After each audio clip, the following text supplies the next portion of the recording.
पश्चिमी उत्तर प्रदेश की नगीना लोकसभा सीट आरक्षित सीट है। 2019 में यहां पर समाजवादी पार्टी बीएसपी के संयुक्त उम्मीदवार ने जीत हासिल की थी। 2014 में यहां बीजेपी जीत हासिल करने में कामयाब हुई थी, लेकिन इस बार राजनीतिक समीकरण बदले बदले नजर आ रहे हैं, क्योंकि आज़ाद समाज पार्टी से चंद्रशेखर भी यहां पर चुनाव लड़ रहे हैं। अब किस तरह से यहाँ पर राजनीति है और क्या लोगों का मिजाज है, ये समझने की आज कोशिश होगी। इसके साथ साथ ये भी निगाह बनी रहेगी कि इस बार मुस्लिम और दलित जो वोट बैंक यहाँ पर निर्णायक भूमिका में है, वो किसका साथ देता है।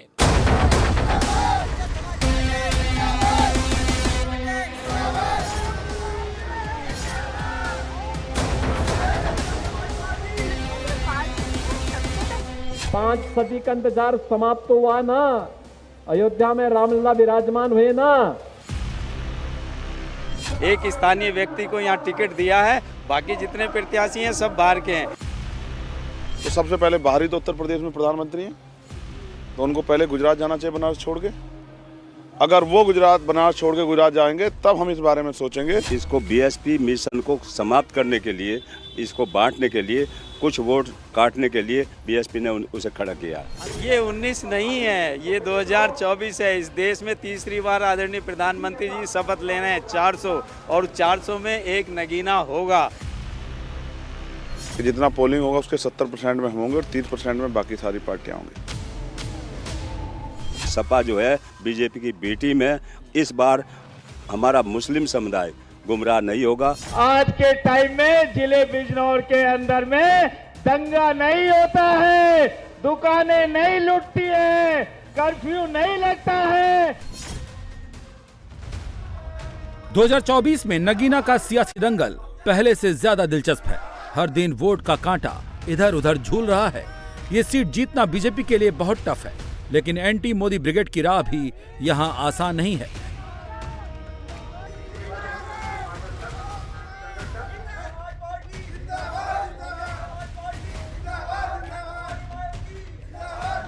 सुरेंद्र पाल सिंह हमारे हैं।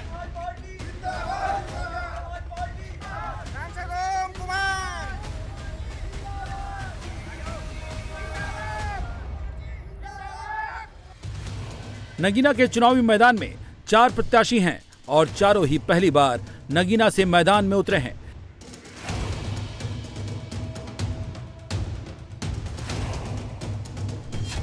बीजेपी ने नहटौर के विधायक ओम कुमार को मैदान में उतारा है।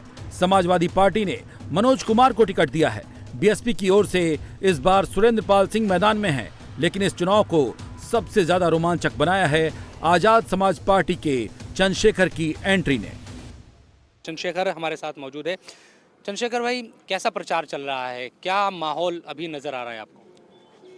देखिए, मैं तो अपने तरफ से कहूँगा कि भाई बहुत अच्छा, लेकिन आप जब जनता के बीच जाके देखेंगे तब आपको एहसास होगा, और जनता से जब आप बात करेंगे तब आपको एहसास होगा कि जो मैं कह रहा हूँ वो सच है नहीं। मैं आपको आज कह रहा हूँ कि बहुत साजिशें, तमाम तरह के प्रयास, तमाम तरह का झूठ, तमाम तरह की बेबुनियाद बातें, आरोप, तमाम प्रयास करने के बाद भी जो हमारे राजनीतिक विरोधी हैं वो बेचारे शायद ही अपनी जमानतें बचा पाएँ। मैं बहुत डर के कह रहा हूँ, जनता के आशीर्वाद को समझते हुए, जनता के प्यार को समझते हुए कह रहा हूँ कि जितना पोलिंग होगा उसके 70% में हम होंगे और 30% में बाकी सारी पार्टियाँ होंगी। योगी आदित्यनाथ का टारगेट है कि यूपी में 80 मनकों की माला मोदी को पहनाई जाए, और उसके लिए नगीना बेहद जरूरी है। कांटे की टक्कर में फंसी इस सीट को निकालने के लिए योगी यहाँ ज्यादा अग्रेसिव मोड में प्रचार कर रहे हैं। कर्फ्यू, दंगा, राम मंदिर और कांवड़ यात्रा का जिक्र कर मंडल और कमंडल दोनों को साध रहे हैं। आजादी के बाद पहली बार भारत के संविधान के शिल्पी बाबा साहब भीमराव अंबेडकर के पंच तीर्थों के विकास का कार्य भी तो मोदी जी के नेतृत्व में हुआ है। कांग्रेस नहीं कर पाई, समाजवादी पार्टी नहीं कर पाई, अन्य दल भी दलदल में धंसे रहे, बाबा साहब का नाम लेते रहे, लेकिन कार्य नहीं किया। यह कार्य भी किया है तो मोदी जी ने ही किया है। और बहनों भाइयों, आप जाइए, सीर गोवर्धन, संत शिरोमणि रविदास जी की पावन जन्मभूमि पर उसको सुंदरीकरण का कार्य भी तो भारतीय जनता पार्टी की सरकार ने पवित्र शीर गोवर्धन का भी सुंदरीकरण का कार्य काशी में मोदी जी के प्रधानमंत्री बनने के बाद भारतीय जनता पार्टी की डबल इंजन की सरकार ने ही किया है। पश्चिम में जाते हैं लोग अभिवादन में राम राम कहते हैं। राम राम हमारे जन्म से लेकर के मृत्यु पर्यंत तक का संबोधन है। तो मैंने कहा भाई राम राम का संबोधन तो है ही, प्रभु राम को साक्षात अयोध्या में पुनः विराजमान भी कर दिया है और बेटी और व्यापारी की सुरक्षा में जो सेंध लगाता था उसका राम नाम सत्य है भी हो गया है। हो गया है ना, हो गया है ना। 24 में मायावती और अखिलेश दोनों अपनी लड़ाई बीजेपी से बता रहे हैं। नगीना में दोनों पार्टियों के लिए जीत का एक चांस बनता था, लेकिन चंद्रशेखर ने पूरा खेल बिगाड़ दिया। मायावती और अखिलेश को चंद्रशेखर ने कितनी बड़ी टेंशन दी है, ये समझने के लिए पहले नगीना का सोशल इक्वेशन देखते हैं। नगीना में 50% मुसलमान हैं, 21% दलित और राजपूत वोट करीब 12% है।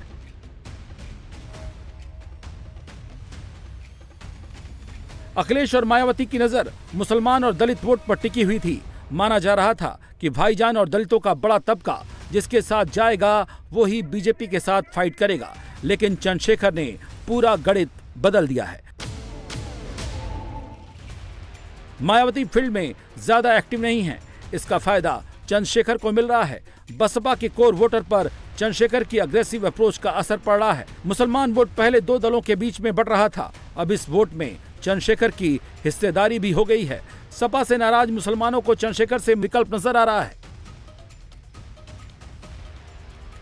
बीजेपी के जो कैंडिडेट है, 3 बार यहाँ विधायक है, वो कह रहे हैं कि सब लोग बाहरी है, सिर्फ मैं लोकल हूँ और इसी यही बुनियाद के सब चले जाएंगे यहाँ से।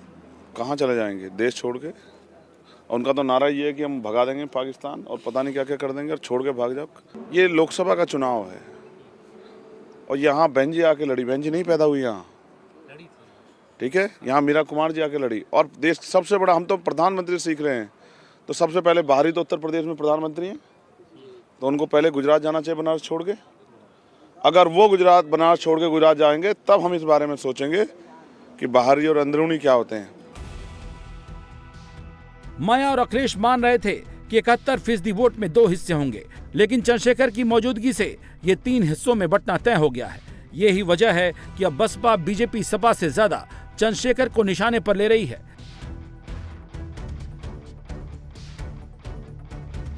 बीएसपी के कैंडिडेट है सुरेंद्र पाल जी, वो हमारे साथ, उनसे बात करते हैं। सुरेंद्र पाल जी, आरक्षित सीट तो है आप लोगों की, 19 में जीत भी आप लोगों को मिली थी यहाँ, लेकिन क्या चंद्रशेखर के आने से मामला बिगड़ गया है इस बार?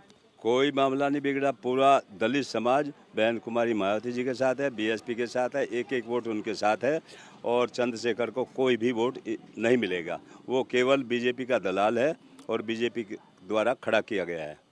बीजेपी द्वारा खड़ा किया गया है? जी जी। लेकिन वो तो कहते हैं कि हम लड़ी बीजेपी के खिलाफ लड़े हैं। वायु सुरक्षा ऐसे थोड़ा ही दे दी बीजेपी ने उसको। यही तो एक कारण है कि वो इसको बीएसपी मिशन को समाप्त करने के लिए, इसको बांटने के लिए, कुछ वोट काटने के लिए बीएसपी ने उसे खड़ा किया। मोदी योगी नगीना में चुनाव की लाइन लेंथ पूरी तरह से समझ चुके हैं। योगी दलितों में अपने वोट की हिस्सेदारी तय कर रहे हैं। वो जानते हैं कि बंटवारे के बीच 2-4% वोट अगर इधर उधर हो गया तो बीजेपी की जीत का रास्ता निकल जाएगा। इसके लिए बीजेपी राम नाम का सहारा भी ले रही है, तो वाल्मीकि एयरपोर्ट और गुरु रविदास जन्मस्थली का जिक्र भी कर रही है।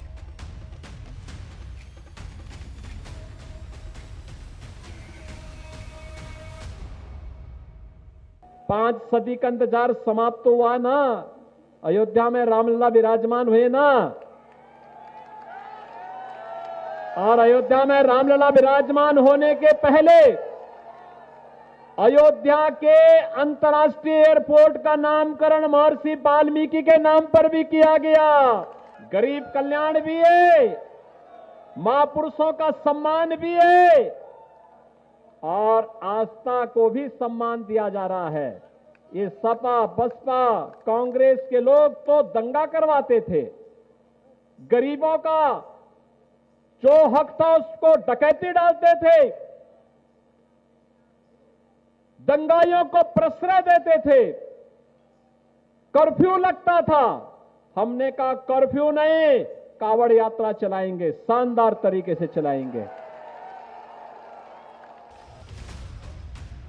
बीजेपी नगीना सीट पर स्थानीय मुद्दे को हवा भी दे रही है, क्योंकि ये मुद्दा अगर तूल पकड़ा तो 2-4% वोट का मार्जिन ऐसे ही बढ़ जाएगा।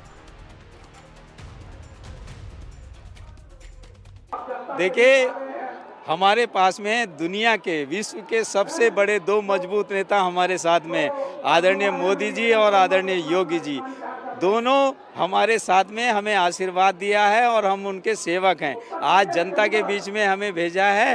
निश्चित रूप से जनता का ये देख रहे हो, ये अपार प्रेम, एक स्थानीय व्यक्ति को यहाँ टिकट दिया है। बाकी जितने प्रत्याशी हैं सब बाहर के हैं। ये 19 नहीं है, ये 2024 है। इस देश में तीसरी बार आदरणीय प्रधानमंत्री जी शपथ ले रहे हैं। 400 और 400 में एक नगीना होगा। नगीना में चुनावी समीकरण सेट हो चुके हैं। अब सभी पार्टियों की ताकत और कमजोरी जान लीजिए। ओम कुमार स्थानीय नेता हैं, इलाके में इनका खासा असर है। आरएलडी गठबंधन से मजबूती मिली है, लेकिन गुटबंदी का नुकसान इन्हें उठाना पड़ सकता है। मुस्लिम वोट अगर नहीं बटा तो भी परेशानी हो सकती है। सपा के मनोज कुमार को इंडिया गठबंधन में होने के चलते कांग्रेस का कोर वोट इन्हें मिल सकता है।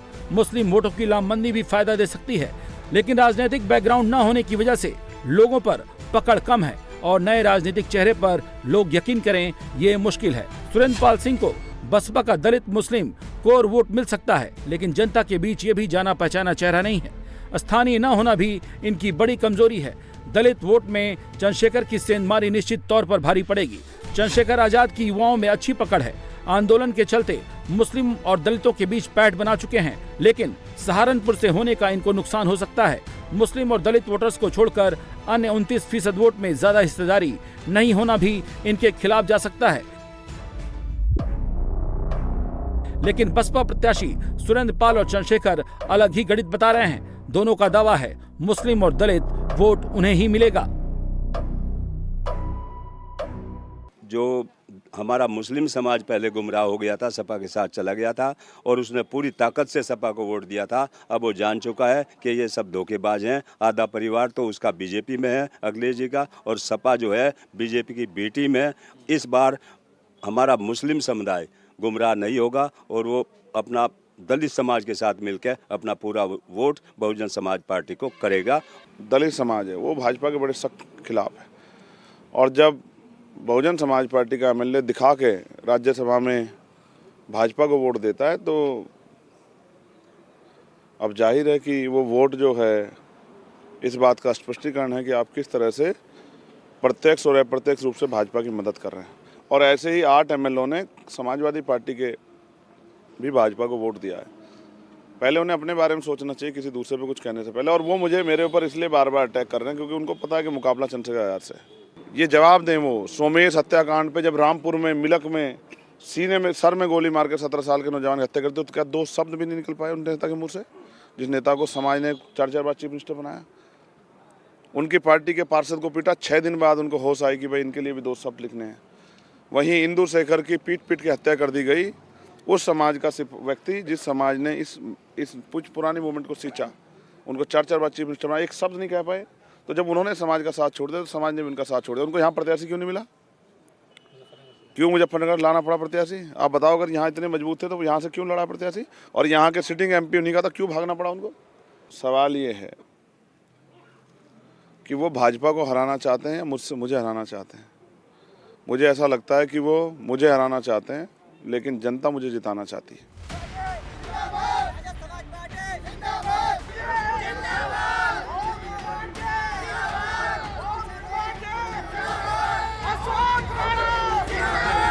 उत्तर प्रदेश में नगीना वो हॉट सीट है जो सियासी हीरे की तलाश में हर बार सत्ता का दरबार बदल देती है।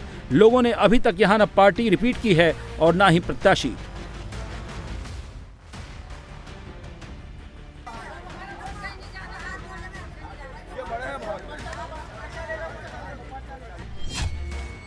एससी के लिए आरक्षित इस सीट पर पहला लोकसभा चुनाव 2009 में हुआ। तब समाजवादी पार्टी के यशवीर सिंह को जीत मिली। 2014 चुनाव में जनता ने बीजेपी को चुना और यशवंत सिंह संसद पहुंचे।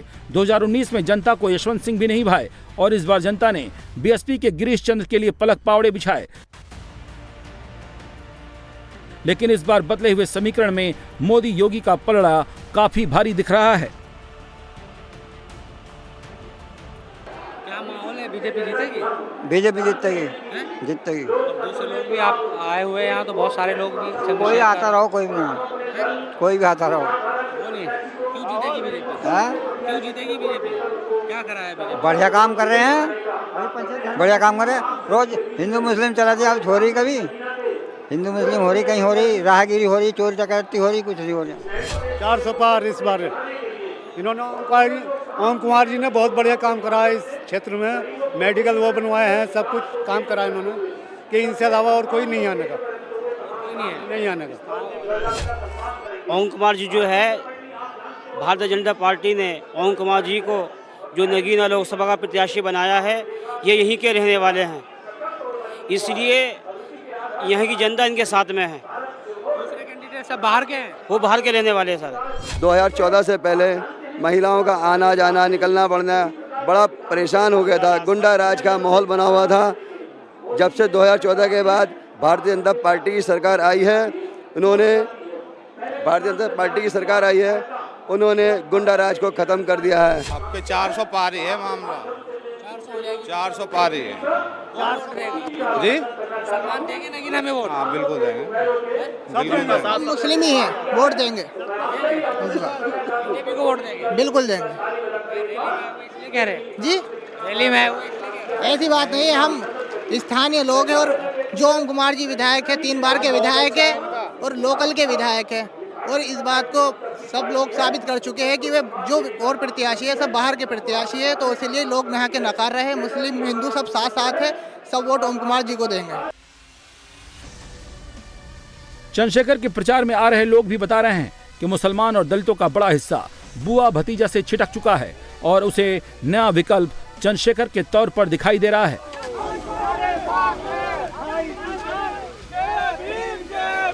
क्या माहौल है चंद्रशेखर का, क्या है? बहुत बढ़िया माहौल है, जीतेंगे? हाँ जीतेंगे, मुसलमान वोट करेंगे? बहुत पड़ेंगे, सब वोट टोटली। और आपने तो जर्सी मतलब टी शर्ट ही पहनी है चंद्रशेखर आजाद की।